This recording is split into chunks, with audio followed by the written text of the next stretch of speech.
Conta um Conto apresenta, de Arthur C. Clarke, Ódio.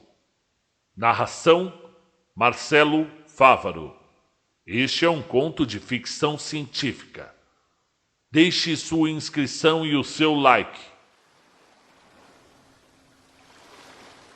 Tibor não viu. Estava dormindo e imerso em seu inevitável e doloroso sonho. Só Joey estava acordado sobre a coberta, na fresca quietude antes da alvorada, quando o meteoro cruzou o céu de Nova Guiné, envolto em chamas. Olhou como subia pelo firmamento até que passou diretamente por cima, seguindo as estrelas e arrojando sombras velozes sobre a abarrotada coberta. A luz áspera delineou os nus arranjos, as cordas enroladas e os tubos de ar, os cascos de cobre para mergulhar prontamente acomodados para a noite, até a ilha de Pinheiros a meia milha de distância. Ao afastar-se para o sudeste, sobre a vacuidade do Pacífico, começou a desintegrar-se. Estalou em glóbulos incandescentes que arderam, deixando um rastro de fogo através de um quarto do céu. Já se apagava quando desapareceu da vista, mas Joey não viu o fim. Ardendo furiosamente, o meteoro afundou no horizonte, como se quisesse lançar-se contra a cara do sol já oculto. Se a cena era espetacular, o silêncio em troca era enervante. Joey esperou e esperou e esperou, mas nenhum som chegou do céu. E quando minutos mais tarde escutou um súbito chapinho no mar, perto dele, teve um involuntário sobressalto. Logo se amaldiçoou por assustar-se de um peixe-raia. É um enorme peixe sem embargo, para fazer tanto ruído quanto saltava. Não ouviu mais ruídos e logo voltou a dormir. No estreito beliche, à popa do compressor de ar, Tibor não escutou nada. Dormia tão profundamente logo depois da jornada de trabalho que quase não ficaram energias para os sonhos. E quando os sonhos vinham, não eram os que ele queria. Nas horas de escuridão, somente dava voltas no passado e nunca descansava entre lembranças do desejo. Tinha mulheres no Sydney e Brisbane e Darwin e a Ilha Quinta-feira, mas em sonhos, nenhuma. Tudo o que recordava ao despertar, na fétida quietude da cabine, eram o pó e o fogo e o sangue quando os tanques russos entraram em Budapeste. Seus sonhos não eram de amor, eram somente de ódio. E quando Nick o sacudiu para despertá-lo, estava se esquivando aos guardas da fronteira austríaca. Demorou alguns segundos para percorrer 16 mil quilômetros até a grande barreira de Recifes, e logo bocejou, apatou as patadas às baratas que lhe roçavam os pés e desceu do beliche. O café da manhã, é óbvio, era o mesmo de sempre. Arroz, ovos de tartaruga e carne enlatada. Tudo baixado com chá forte e adocicado. A única virtude da cozinha de Joey era a abundância. Tibor estava acostumado à dieta monótona. Quando retornava à terra, se ressarcia dessa e de outras privações. Logo o sol aparecia no horizonte, e quando já os pratos estavam empilhados no pequeno fogão e o lugre ficou em movimento, Nick parecia alegre quando tomou o leme e se afastaram da ilha. O velho pescador de pérolas tinha todo o direito a está-lo, pois a zona em que trabalhavam era a mais rica que Tibor já tinha visto. Com sorte, encheriam a adega em 1 ou 2 dias e navegariam de retorno à ilha quinta-feira com meia tonelada de valvas a bordo. E logo, com um pouco mais de sorte, poderia abandonar esse pestilento e perigoso trabalho para voltar para a civilização. Não é que se lamentasse, o grego o tinha tratado bem e havia encontrado algumas pedras boas ao abrir as valvas. Mas agora compreendia, logo depois de 9 meses nos Recifes, porque o número de mergulhadores brancos podia contar-se com os dedos de uma mão. Os japoneses, os havaianos e os ilhéus podiam suportá-lo, mas não os europeus. O motor diesel tossiu, calou e o Arafura se deteve. Estavam a umas 2 milhas da ilha, que se estendia verde e chata sobre a água, embora bruscamente delimitada pela estreita franja de praia deslumbrante. Não constituía mais do que uma anônima faixa rodeada de um bosquezinho, e seus únicos habitantes eram miríades de estúpidos pássaros, que perfuravam o chão brando e enchiam a noite de espanto com seus ruídos agourentos. Falou-se pouco enquanto os 3 mergulhadores se vestiam. Cada homem sabia o que tinha que fazer e não perdia tempo. Enquanto Tibor abotoava a grossa jaqueta de sarja, Branco, seu ajudante, lavou a placa de revestimento com vinagre, para que não se nublasse.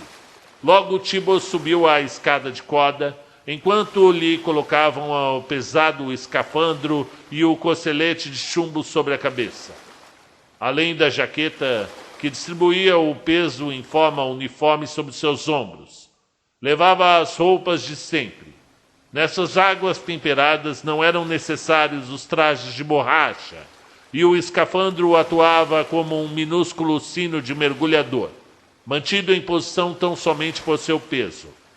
Em uma emergência, o portador podia, se tivesse sorte, mergulhar-se fora da mesma e nadar de retorno à superfície, sem estorvos.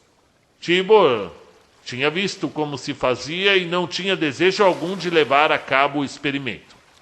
Cada vez que chegava ao último degrau da escada, aferrando a bolsa de coleta com uma mão e a linha de segurança com a outra, o mesmo pensamento atravessava a mente de Tibor. Deixava o mundo que conhecia, mas era por 1 hora ou para sempre. Lá embaixo, no fundo do mar, estava a riqueza e a morte, e não se podia estar seguro de nenhuma delas. Era provável que este fosse outro dia fatigante e sem peripécias, como quase todos os dias na vida rotineira do mergulhador de pérolas. Mas Tibor viu morrer um de seus companheiros, quando o tubo de ar se enredou na escora da Arafura, e presenciou a agonia de outro cujo corpo se retorceu em cãibras. No mar, nada era jamais seguro ou certo. Aceitavam-se os riscos com olhos abertos. Se perdia, servia se lamentasse. Separou-se da escada e o mundo de sol e céu deixou de existir. Desequilibrado pelo peso de seu escafandro, devia pedalar furiosamente para trás, para manter o corpo em posição vertical. Só via uma vaga bruma azul enquanto afundava-se e esperou que Branco, o seu ajudante, não largasse muito rapidamente a linha de segurança, tragando e soprando. Tratou de clarear os ouvidos ao aumentar a pressão. O direito estalou logo, mas uma penetrante e intolerável dor cresceu rapidamente no esquerdo, que o tinha incomodado vários dias antes. Trabalhosamente levou uma de suas mãos debaixo do capacete, apertou o nariz e assoprou com força. Houve uma súbita e silenciosa explosão em algum lugar de dentro da sua cabeça e a dor desapareceu instantaneamente. Não teria mais problemas durante essa imersão. Tibor sentiu o fundo antes de vê-lo. Como não podia inclinar-se, a menos que se arriscasse a alagar o capacete aberto, sua visão para baixo era muito limitada. Podia olhar ao redor, mas não abaixo. O que viu era tranquilizador em sua debulhada monotonia. Uma planície lamacenta brandamente ondulada, que desaparecia da vista a uns 3 metros de distância. 1 metro à sua esquerda, um peixe diminuto mordiscava uma parte de coral do tamanho e a forma de um leque de mulher. Isso era tudo. Ali não havia beleza, nem país encantado submarino, mas tinha dinheiro. E era isso tudo que importava. A linha de segurança deu um suave puxão e o lugre começou a deslizar para baixo, movendo-se de flanco sobre o terreno. Tibor caminhou para frente com um passo saltitante e lento ao que o obrigava a falta de gravidade e a resistência da água. Como mergulhador número 2, trabalhava na proa. No meio do navio estava Stephen, ainda comparativamente inexperiente, enquanto que na popa estava o mergulhador principal, Billy. Os 3 homens raramente se viam durante o trabalho. Cada um tinha sua própria zona de busca, enquanto o Arafura deslizava silenciosamente frente ao vento. Só nos extremos de seus zigue-zagues podiam alguma vez vislumbrar-se uns aos outros, formas imprecisas que apareciam na bruma. Necessitava-se um olho treinado para distinguir as ostras sob sua camuflagem de algas e de ervas. Mas, frequentemente, os moluscos se traíam. Quando sentiam as vibrações do mergulhador que se aproximava, fechavam-se com um estalo, e havia um momentâneo e nacarino bater de asas na escuridão. Mas ainda assim escapavam algumas vezes, pois o navio, ao mover-se, arrastava ao mergulhador antes que esse pudesse recolher o prêmio, que lhe escapava por centímetros. Nos primeiros dias de aprendizagem, Tibor perdeu vários dos grandes lábios chapeados e qualquer um deles podia conter alguma pérola fabulosa.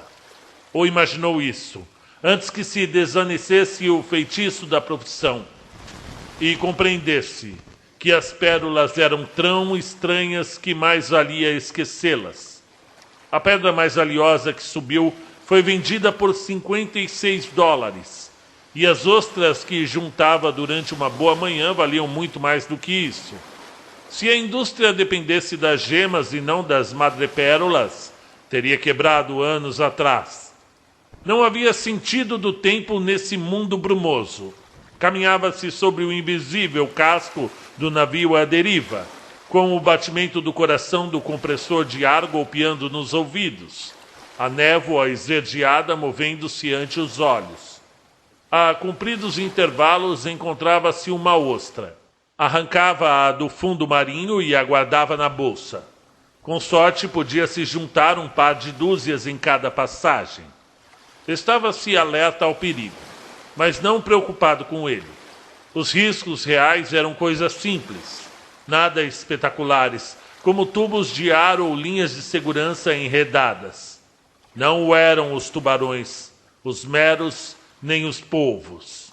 Os tubarões corriam ao ver as borbulhas de ar, e em todas suas horas de mergulho, Tibor viu só um polvo. Quanto aos meros, bem, esses sim eram de inspirar cuidado, pois podiam tragar um mergulhador de um bocado se estivessem famintos. Mas havia poucas probabilidades de encontrá-los nessa planície plana e desolada. Não havia cavernas de coral como as que a costumavam habitar. O susto não teria sido tão grande, portanto, se essa cinzenta uniformidade não o tivesse adormecido em um sentimento de tranquilidade. Em certo momento se viu caminhando para uma inalcançável parede de névoa que retrocedia à medida que ele se aproximava. E então, sem aviso nenhum, seu pesadelo privado o envolveu. Tibor odiava as aranhas, e havia uma criatura marinha que parecia engenhar deliberadamente para aproveitar-se dessa fobia. Nunca tinha encontrado uma e sua mente sempre afastou o pensamento de um encontro. Mas Tibor sabia que o caranguejo marinho japonês pode abranger 3 metros de ponta a ponta entre suas largas patas. Que fosse inofensivo não importava absolutamente. Uma aranha tão grande como um homem não tinha o direito a existir. Logo que viu surgir a caixa de finas patas articuladas, vinda do mundo cinzento que o rodeava, Tibor começou a gritar, com um terror incontrolável. Não recordava ter atirado da linha de segurança, mas Branco reagiu com a instantânea percepção do ajudante ideal. Com seus gritos ainda ressonando no escafandro, Tibor se sentiu arrebatado do fundo do mar, levantado para a luz e o ar e a prudência. Ao subir, viu o absurdo de seu engano e recuperou um pouco o domínio de si mesmo. Mas quando Branco lhe levantou o capacete, Ainda tremia tão violentamente que transcorreu algum tempo antes que pudesse falar. Mas que demônio se passa ali embaixo? Perguntou Nick. Todo mundo agora abandona o trabalho mais cedo? Então Tibor percebeu que não foi o primeiro a subir. Stefan estava sentado no meio do navio, fumando um cigarro e com um aspecto de total indiferença.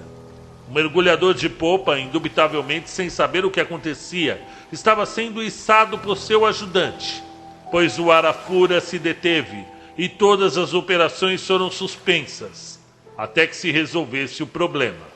Há algum tipo de naufrágio ali embaixo, disse Tibor.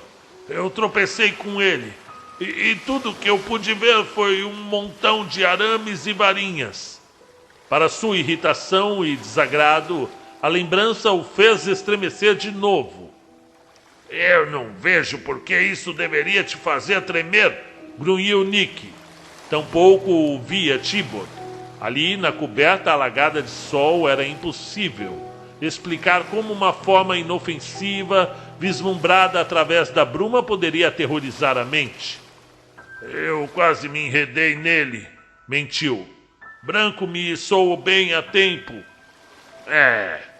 Disse Nick, obviamente não convencido. De todo modo, não é um navio. Fez um gesto para o mergulhador no meio da nave. Chibi se encontrou com uma confusão de cordas e tecido, como nylon grosso, disse. Sonha com algum tipo de paraquedas. O velho grego olhou com desgosto o empapado resto de seu charuto e logo o atirou pela amurada.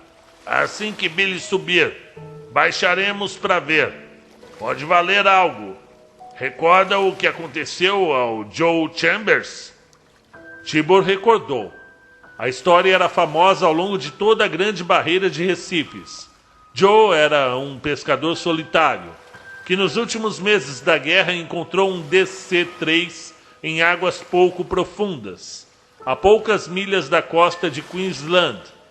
Logo depois de prodígios de salvamento, sem ajuda, conseguiu romper a fuselagem e começou a descarregar caixas de ferramentas e matrizes, perfeitamente protegidas por seus envoltórios engordurados. Durante um tempo esteve metido em um florescente negócio de importação, mas quando a polícia o apanhou, revelou de má vontade sua fonte de provisões. Os policiais australianos podem ser muito persuasivos.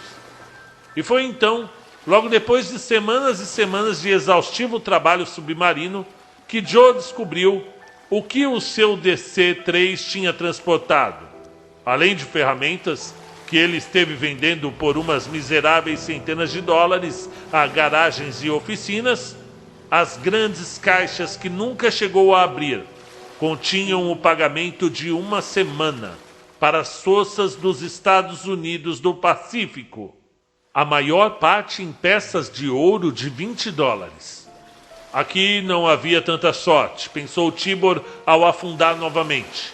Mas o avião, ou o que quer que fosse, podia conter instrumentos valiosos, e podia existir uma recompensa por seu descobrimento. Além disso, devia isso a si mesmo. Queria ver exatamente que foi o que tanto o assustou. 10 minutos mais tarde, soube que não era um avião. Tinha outra forma, e era muito pequeno. Só uns 6 metros de comprimento e a metade da largura. Aqui e ali, no corpo brandamente cônico, havia escotilhas de acesso e diminutas frestas, através das quais instrumentos desconhecidos espiavam o mundo. Parecia intacto, embora um extremo tenha se fundido, provavelmente em consequência de um terrível calor.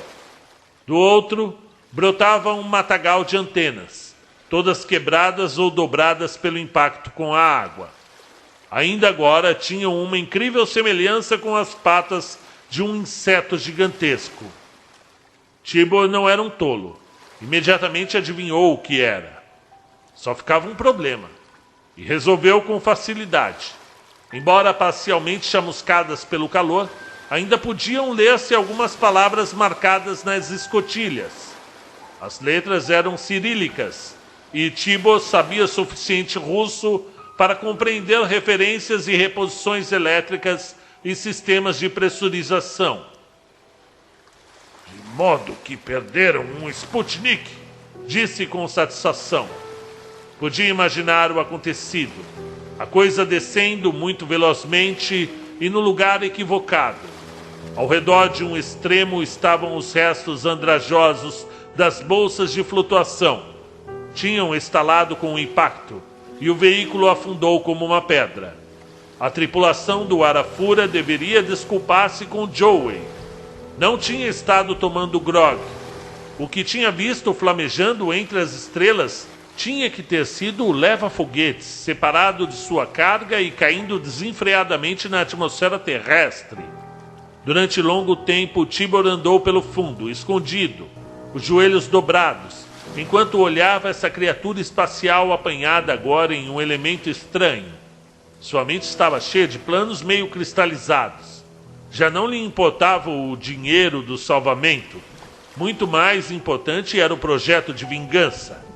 Aqui estava uma das mais arrogantes criações da tecnologia soviética. E Szabo Tibor, de Budapeste, era o único homem no mundo que sabia. Tinha que existir alguma forma de explorar a situação, de fazer mal ao país e à causa que agora odiava com tão furiosa intensidade. Nas horas de vigília, raras vezes ficava consciente desse ódio, e menos ainda se detinha para analisar a causa real. Aqui, neste solitário mundo de mar e céu, de fumegantes pântanos e mangues, e deslumbrantes costas de coral, nada tinha que lhe recordasse o passado. Mesmo assim, nunca podia escapar dele, e algumas vezes os demônios da mente despertavam, e o jogavam em uma destrutividade viciosa e desenfreada. Até agora fora afortunado, não tinha matado ninguém. Mas algum dia... Um ansioso puxão de branco lhe interrompeu os sonhos de vingança. Enviou um sinal tranquilizador ao ajudante e começou um cuidadoso exame da cápsula. Quanto pesava? Poderia ser içada com facilidade? Havia muitas coisas por descobrir antes de decidir-se por um plano definitivo. Apoiou-se contra a parede metálica e empurrou cautelosamente. Houve um movimento e a cápsula se balançou no fundo marinho. Possivelmente pudesse ser içada até com poucos arranjos do Arafura. Provavelmente era mais leve do que parecia. Tibor apertou o capacete contra uma parte plana daquela superfície metálica e escutou atentamente. Possivelmente esperava ouvir algum ruído mecânico, como o zumbido de motores elétricos. Entretanto, o silêncio era completo. Com o cabo da faca, golpeou vivamente o metal, tratando de calcular a espessura e localizar algum ponto débil. Na terceira tentativa, obteve resultados. Mas não foram os que tinha previsto. Em uma furiosa e desesperada retreta, da cápsula saíram uns golpes em resposta. Até o momento, Tibor nunca sonhara que pudesse haver alguém dentro. A cápsula parecia muito pequena. Então compreendeu que tinha estado pensando em termos de aviação convencional. Aqui havia suficiente espaço para uma pequena cabine de pressão, na qual um devoto astronauta podia passar apertado umas poucas horas.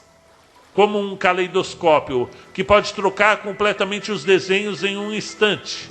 Assim, os planos meio formados na mente de Tibor se dissolveram e se cristalizaram logo em nova figura. Atrás do grosso vidro do capacete, ele passou a língua pelos lábios. Se Nick tivesse podido vê-lo nesse momento, se teria perguntado como o tinha feito antes. Se seu mergulhador número 2 estava totalmente calmo. Todos os pensamentos de uma vingança remota e impessoal contra um ponto tão abstrato como uma nação ou uma máquina tinham desaparecido. Agora seria homem contra homem. Tomou seu tempo, não é assim? Disse Nick. O que encontrou? É russo, disse Tibor. Algum tipo de Sputnik. Se pudéssemos lhe passar uma corda ao redor, Acredito que conseguiríamos levantá-lo do fundo, mas é muito pesado para içá-lo a bordo. Nick mascou pensativo seu eterno charuto. O capitão estava preocupado por algo que Tibor não tinha pensado. Se realizassem operações de salvamento por ali, todo mundo saberia onde esteve navegando o Arafura. Quando a notícia chegasse à ilha quinta-feira, sua zona privada de ostras seria limpa imediatamente. Teriam que calar o assunto, ou transportar a maldita coisa a eles mesmos, e não dizer onde a tinham encontrado. Acontecesse o que acontecesse, parecia mais uma moléstia do que outra coisa. Nick, que compartilhava a desconfiança de todos os australianos pela autoridade, já tinha decidido que tudo o que obteria por seus trabalhos seria uma amável carta de agradecimento. Os moços não querem descer, disse. Pensam que é uma bomba. Querem deixá-la. Pois diga-lhes que não se preocupem, replicou Tibor. Eu me ocuparei dele. Tratou que sua voz parecesse normal e sem emoção. Isto era muito bom para ser certo. Se os outros mergulhadores escutassem o tamborilar da cápsula, seus planos fracassariam. Fez um gesto para a ilha, verde e formosa no horizonte. Podemos fazer uma coisa. Se conseguirmos elevá-la a meio metro do fundo, poderemos ir para a costa. Uma vez que estejamos em águas pouco profundas, não será muito difícil transportá-la até a praia. Podemos utilizar os botes e atar polias e um suporte a uma daquelas árvores. Nick considerou a ideia sem muito entusiasmo. Duvidava que pudessem levar o Sputnik através de todos os recifes, até no lado sotavento da ilha.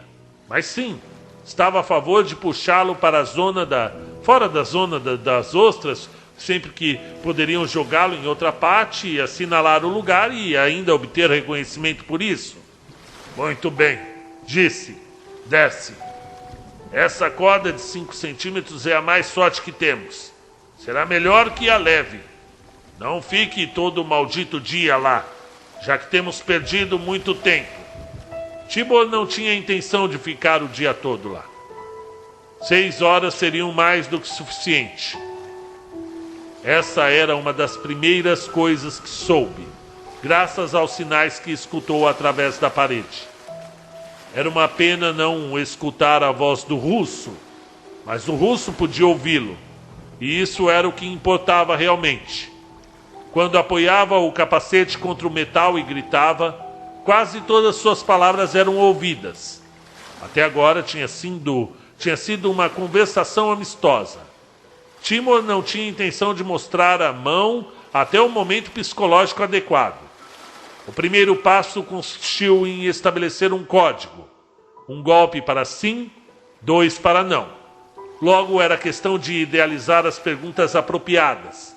Com o tempo, não existia feito ou ideia que não pudessem ser comunicados mediante esses 2 sinais. Teria sido mais árduo se Tibor tivesse tido que utilizar seu russo incipiente. Alegrou-se de saber que o piloto apanhado compreendia inglês à perfeição, embora isso não o surpreendesse. Na cápsula havia ar para 5 horas outras. O ocupante não estava ferido. Sim, os russos sabiam onde caiu a cápsula. Esta última resposta fez Tibor vacilar. Possivelmente o piloto mentia, mas podia ser verdade. Embora obviamente algo tivesse dado errado na volta à Terra, os navios rastreadores no Pacífico deviam ter localizado o ponto de impacto. Com quanta exatidão? Isso não podia adivinhá-lo e não importava muito. Poderiam demorar dias em chegar ali. E mesmo se fossem diretamente, as águas territoriais australianas, sem preocupar-se de solicitar permissão a Canberra. Ele era dono da situação. Todo o poderio da União Soviética não poderia interferir em seus planos, até que fosse muito tarde. A corda pesada caiu em arco sobre o leito marinho, levantando uma nuvem de lama que se elevou como fumaça na lenta corrente. Agora que o sol estava mais alto no céu, o mundo submarino não se achava mais envolto em uma bruma cinza e crepuscular. O leito marinho era incolor, mas brilhante, e o campo de visão abrangia agora quase 4 metros. Pela primeira vez, Tibor pôde ver a cápsula espacial em sua totalidade. Era um objeto tão singular, tinha sido desenhado para condições que estavam muito além de toda a experiência normal, que parecia burlar-se da vista. Em vão se buscava a parte dianteira ou traseira. Era impossível adivinhar para onde apontava ao voar em sua órbita. Tibor apoiou o capacete contra o metal e gritou: "Outra vez aqui! Pode me ouvir?" Uma batida. "Eu tenho uma corda e vou atar aos cabos do paraquedas. Estamos a uns 3 quilômetros de uma ilha, e assim que o tenhamos amarrado, iremos para lá. Não podemos içar você com a equipe do Lugre, de modo que trataremos de arrastá-lo para fora da água da praia. Compreende?" Uma batida. Em mais alguns momentos, a corda estava presa. Agora convinha afastar-se antes que o Arafura começasse a levantar a cápsula. Mas primeiro deveria fazer algo. "Olá!" gritou. "Já amarrei a corda. Levantaremos você em 1 minuto. Está me ouvindo?" Uma batida. "Então você pode escutar isso também. Você nunca chegará lá com vida. Também arrumei isso." 2 batidas. "Você tem 5 horas para morrer. O meu irmão demorou mais, quando tropeçou com o seu campo minado. Compreende? Eu sou de Budapeste.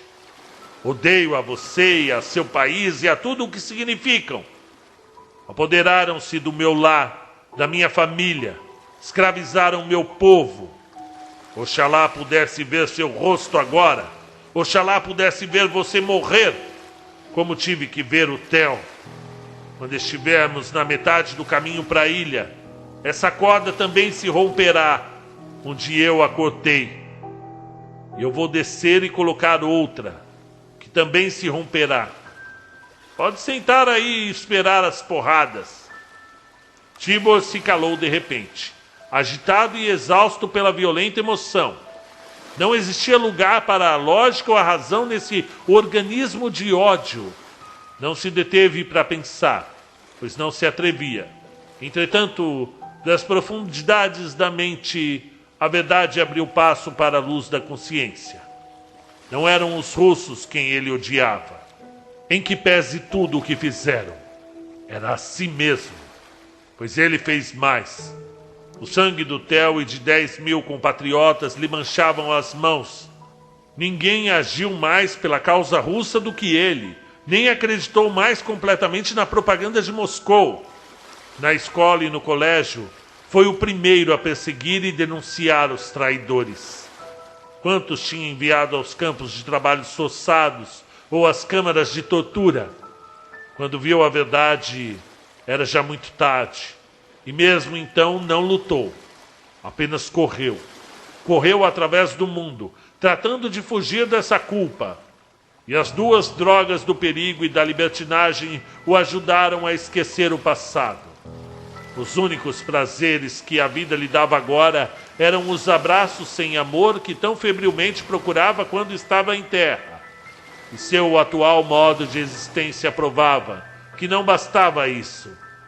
Se agora tinha o poder de dispensar a morte, era somente porque ele mesmo viera aqui procurá-la. E da cápsula não saía som algum. O silêncio parecia depreciativo, zombador. Furioso, Tibor a golpeou com o cabo da faca. "Ouviu-me?" gritou. "Me ouviu?" Não houve resposta. "Maldito! Eu sei que está me escutando. Se não responder, eu vou perfurar a cápsula e deixarei entrar a água." Estava certo de poder fazê-lo, com a afiada ponta da faca. Mas não queria. Seria um fim muito rápido, muito fácil. Seguia sem escutar resposta. Possivelmente o russo se deprimira. Tibor esperava que não havia razão para ficar ali quieto. Deu um último golpe maligno à cápsula e fez sinal ao seu ajudante. Nick tinha notícias para ele quando chegou à superfície. A rádio de Ilha de Quinta-feira esteve protestando. Os russos pedem a todo mundo que procurem um dos seus foguetes. Dizem que deveria estar flutuando em alguma parte sobre a costa do Queensland. Parece que estão muito interessados em recuperá-lo. E disseram alguma coisa sobre ele? Perguntou Tibor ansiosamente. Oh, sim. Diz que deu a volta à Lua uma par de vezes. E isso é tudo? Nada mais que eu recorde. Havia muito jargão científico que eu não compreendi.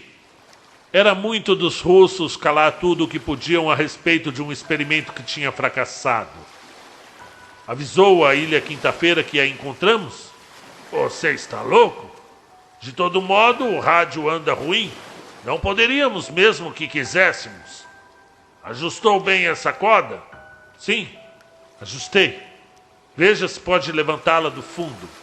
Tinham enrolado a ponta da corda ao redor do mastro principal, e em poucos segundos ela ficou tensa. E embora o mar estivesse calmo, havia uma ligeira marejada e o lugre se inclinava 10 ou 15 graus. Com cada bamboleio, as amoradas se elevavam meio metro e voltavam a cair. Havia força para elevar várias toneladas, mas era necessário tomar cuidado ao utilizá-la. A corda vibrava, o madeiramento gemia e corria, e por um momento Tibor teve medo que a debilitada linha se rompesse muito cedo, mas resistiu e levantaram a cápsula. Na segunda e terceira quebra de onda, a elevaram ainda mais. A cápsula esteve então fora do leito marinho, e o Arafura embicou ligeiramente para o porto. Vamos, disse Nick tomando o leme. Deveríamos poder arrastá-la meia milha antes que volte a se chocar com o fundo. O Lugre começou a navegar lentamente para a ilha, arrastando sua oculta carga. Ao recostar-se nos corrimões, deixando que o sol secasse a umidade da empapada vestimenta, Tibor se sentiu em paz pela primeira vez em, sei lá quantos meses. Até mesmo o seu ódio deixou de arder como um fogo em seu cérebro, possivelmente como o amor. Era uma paixão que nunca podia se satisfazer, mas num momento, ao menos, estava saciada. A sua revolução não se deliberou. Estava implacavelmente decidido a executar vingança, que tão estranhamente, tão milagrosamente ficara ao seu alcance. O sangue pedia sangue, e agora os fantasmas que o perseguiam podiam por fim descansar. Entretanto, sentiu uma estranha compaixão, até mesmo piedade pelo desconhecido, graças ao qual agora podia devolver o golpe aos inimigos que uma vez foram seus amigos. Roubava-lhes muito mais que uma simples ida, pois o que era um homem, até um cientista altamente treinado para os russos, o que lhes tirava era poder e prestígio e sabedoria, e as coisas se valorizavam ainda mais. Começou a preocupar-se quando estavam a 2/3 do caminho para a ilha, e a corda ainda não se rompera. Ainda ficavam 4 horas e isso era muito tempo. E pela primeira vez lhe ocorreu que todo o seu plano poderia deitar a perder e recair, inclusive sobre a sua cabeça. O que aconteceria se, apesar de tudo, Nick conseguisse levar a cápsula até a praia antes do prazo? Com uma profunda vibração que comoveu toda a nave, a corda saiu se retorcendo da água, orvalhando espuma em todas as direções. Devia ter previsto, murmurou Nick. Logo começara a rolar. Você gostaria de voltar a descer ou mando algum dos moços? Eu desço, respondeu Tibor apressadamente. Posso fazê-lo mais rapidamente que eles. Isso era certo, mas demorou 20 minutos para localizar a cápsula. O Arafura tinha deslizado bastante longe antes que Nick conseguisse deter o motor, e por um momento Tibor se perguntou se alguma vez voltaria a encontrá-la. Revisou o leito marinho descrevendo grandes arcos, e quando se enredou acidentalmente no paraquedas, finalizou sua busca. Os equipamentos do barco ondulavam como um estranho e horrível monstro. Mas Tibor já nada temia, exceto o fracasso, e seu pulso apenas se acelerou ao ver a massa branca e reluzente.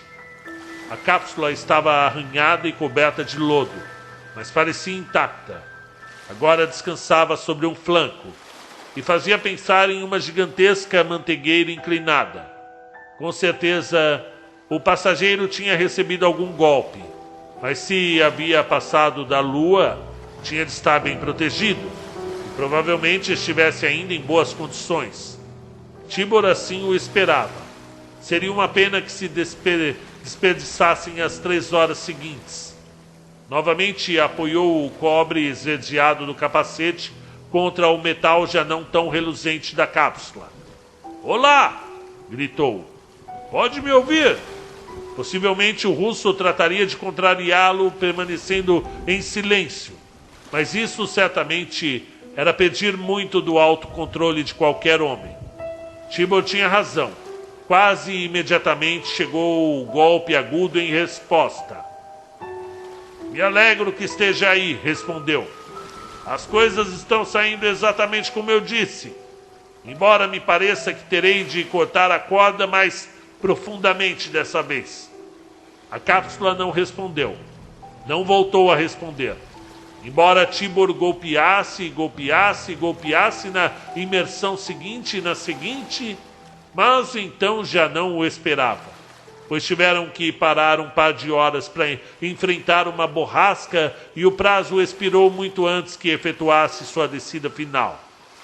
Estava algo incomodado com isso, pois tinha planejado uma mensagem de despedida. Gritou-a igual, embora soubesse que estava esbanjando o fôlego. Cedo na tarde, o Arafura já estava muito perto da ilha. Só havia uns metros de profundidade, e a maré estava baixando. Com cada onda, a cápsula ficava descoberta. Estava firmemente encalhada em um banco de areia. Não havia esperanças de movê-la mais à frente. Estava encalhada até que a maré alta arrastasse. Nick olhou a situação com olhos peritos. "Esta noite haverá uma maré de 2 metros, disse ele. Pela forma em que jaz, deverá ficar só a meio metro de profundidade. Poderemos chegar a ela com os botes." Esperaram fora do banco de areia, enquanto o sol e a maré baixavam e a rádio transmitia relatórios intermitentes de uma busca que se aproximava, mas ainda estava longínqua. Por volta do fim da tarde, a cápsula estava quase toda fora d'água. A tripulação, a contragosto, uma sensação que Tibor compartilhava com muito desgosto, dirigiu para ela o pequeno bote. "Tem uma porta ao flanco", disse Nick subitamente. "Caramba! Acreditam que haja alguém lá dentro?" "Pode ser", respondeu Tibor, com uma voz não tão firme como pensava. Nick o olhou com curiosidade. O mergulhador agira de forma estranha durante todo o dia, mas não pensava lhe perguntar o que andava mal. Nessa parte do mundo, logo se aprendia a não meter-se nos assuntos dos outros. O bote, balançando-se ligeiramente no mar picado, chegou ao lado da cápsula. Nick ergueu a mão e pegou a ponta de uma antena retorcida. Logo, com agilidade felina, subiu a curva superfície metálica. Tibor não tentou segui-lo. Observou silenciosamente do bote, enquanto Nick examinava a escotilha. "A menos que esteja travada", murmurou Nick. "Deve existir alguma forma de abri-la de fora. Possivelmente terei de utilizar ferramentas especiais." O temor do Nick não era justificado. A palavra abrir fora gravada em 10 idiomas ao redor da fechadura funda, e só foram necessários uns poucos segundos para deduzir o seu funcionamento. O ar saiu vibrando e Nick disse "Oh!" e empalideceu subitamente. Olhou para Tibor como se procurasse ajuda, mas Tibor afastou o olhar. Então, a contragosto, Nick se meteu na cápsula. Demorou um longo tempo. De dentro chegaram os primeiros golpes surdos, seguidos de uma fileira de palavras bilíngues, e logo um prolongado silêncio. Quando a cabeça do Nick apareceu pela escotilha, seu rosto curtido e bronzeado estava cinza e sulcado de lágrimas. Tibor viu esse incrível espetáculo e teve um horrível pressentimento. Algo tinha saído muito mal, mas sua mente estava muito embotada para antecipar a verdade. Logo, quando Nick depositou sua carga, não maior do que uma boneca, compreendeu. Branco a pegou, enquanto Tibor retrocedia para a polpa do bote. Quando olhou tranquilo o rosto de cera, sentiu que uns dedos de gelo se fechavam, não só ao redor do coração, mas também das costas. Nesse mesmo instante, ao conhecer o preço de sua vingança, nele morreram para sempre o ódio e o desejo. A astronauta morta era possivelmente mais formosa na morte do que na vida. Embora pequena, devia ser forte e muito bem treinada para essa missão. Estendida aos pés de Tibor, não era nem russa e nem o ser humano que viu a cara oculta da lua. Era simplesmente a menina que ele assassinara. Nick estava falando, muito longe. Ela levava isto, disse com a voz insegura. Tinha firmemente apertada na mão. Eu demorei um longo momento para poder tirá-la. Tibor apenas o escutou, mas nem olhou para a diminuta fita gravada na palma de Nick. Não podia adivinhar, nesse instante, além de todo o sentimento, que as fúrias dariam ainda a procuração de sua alma e que o mundo inteiro escutaria uma acusadora voz de além-túmulo, acusando-o ainda mais irrevogavelmente que a qualquer homem desde Caim. Fim do conto. Muito bem, seja bem-vindo. Meu nome é Marcelo Fávaro. Faça agora mesmo sua inscrição para não esquecer e não perder nenhum conto aqui do canal. Deixe seu like que esse vídeo vai aparecer para mais pessoas, dando mais relevância para o nosso canal. E aí eu posso fazer cada vez mais vídeos para vocês, ok? Gente, que foi isso? O ódio, né? E o ódio entre nações, ele é muito grande, existe até hoje. E a gente conhece pessoas, né? Que entram nessa paranoia, né? De inventar um vilão para os seus próprios BOs. E muitas vezes esse vilão pode ser de outra nação, né? Já culparam os argentinos, os russos, os chineses, e cada vez vai aumentando essa que é uma divisão abstrata, uma divisão fictícia da Terra em blocos, e cada um pega o seu bloco e acabam exaltando essa coisa de nacionalidade com sentimentos que beiram aí. Bom, esse conto é de 1961 e ele fala aqui que ele escreveu na época que a corrida espacial estava em pleno vigor e que ainda não sabiam direito, né? Tinham lançado...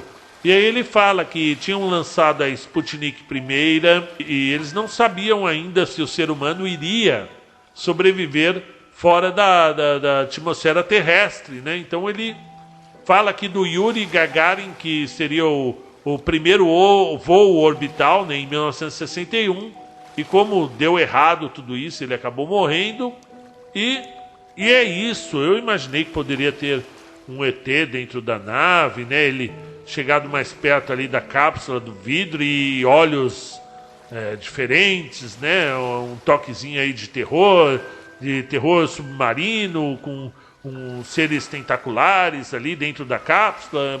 Mas a gente está falando de Arthur C. Clarke, não de Lovecraft. Então, no final era uma criança e ele, tomado pelo ódio, acabou arquitetando o plano aí que levou ao cabo a menina que, ao que eu entendi aqui, ela, antes de morrer, havia deixado uma fita gravada, né, contando o que o Tibor havia feito, né? Puxa vida, mas quem tem a cabeça de mandar uma criança para a lua, Jesus. Bom, tem alguns aluninhos lá que eles são realmente bem bagunceiros, né? Mas mandar para a lua eu acho demais. Talvez mandasse para o Rio de Janeiro, para outro estado, ou pelo menos que não fosse para a escola naquele dia que a gente está com dor de cabeça, mas é brincadeira, viu, pessoal? Viu, aluninhos? Eu não quero mandar vocês para a lua, não, viu? É brincadeira, viu? Não me cancelem. Ó, não era nem russa, nem o primeiro ser humano que viu a cara oculta da lua. Era simplesmente a menina que ele assassinara. E ela levava isso, disse com voz insegura, tinha na mão, firmemente apertada, uma fita gravada, e aí ele não podia adivinhar. Nesse instante, o mundo inteiro escutaria uma voz acusadora, além túmulo, acusando-o ainda mais irrevogavelmente a qualquer homem desde Caim, que matou o irmão dele. É isso aí, pessoal. Gostei do conto, achei interessante. Eu gosto de contos que se passam no mar. Vocês também gostam? Tem alguns aqui no canal. Eu lembro do... Ai, Jesus. Tem um... Eu vou colocar nos comentários aqui um conto que eu gostei que se passa no canal. Dentro do mar. E tem o Nerebkal, que está aqui logo na página inicial aqui do conto. A Ilha das Cobras. Esse fui eu que escrevi. E quem ouve fala que é legalzinho. Então é isso aí. Aguardo vocês aqui, a inscrição. E até amanhã. Um abraço.